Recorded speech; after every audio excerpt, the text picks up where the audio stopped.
പാതിവില തട്ടിപ്പിൽ ക്രൈംബ്രാഞ്ച് തെളിവെടുപ്പ് നടത്തി. കോഴിക്കോട് എഗരൂരിലെ ഉണ്ണികുളം മഹിളാ സമാജം ഓഫീസിലാണ് തെളിവെടുപ്പ് നടത്തിയത്. മഹിളാ സമാജം മുഖേന പണമടച്ച് വഞ്ചിക്കപ്പെട്ടവരിൽ നിന്നാണ് വിവരങ്ങൾ ശേഖരിച്ചത്. വിവരങ്ങളുമായി ദൃശ്യ പുതിയടത്ത് ചേരുന്നുണ്ട്. ദൃശ്യ, എന്തൊക്കെയാണ് വിശദാംശങ്ങൾ?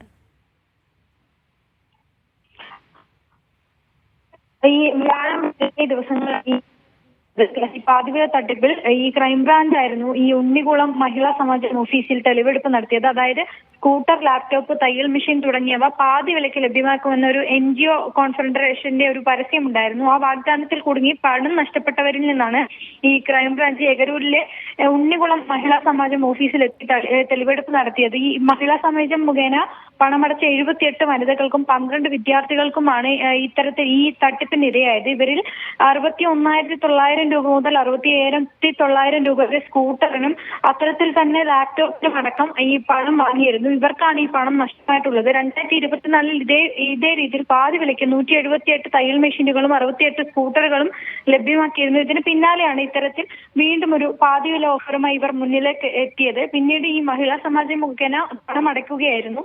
ഈ ഇത്തരത്തിൽ 78 വനിതകളിൽ നിന്നും ഈ 12 വിദ്യാർത്ഥികളിൽ നിന്നുമാണ് ഇപ്പോൾ ക്രൈംബ്രാഞ്ച് തെളിവെടുപ്പ് നടത്തിയിട്ടുള്ളത്. അക്ഷയ. ശരി, വാർത്തയുടെ വിവരങ്ങൾ നൽകിയത് കോഴിക്കോട് നിന്ന് ദൃശ്യ പുതിയടത്താണ്.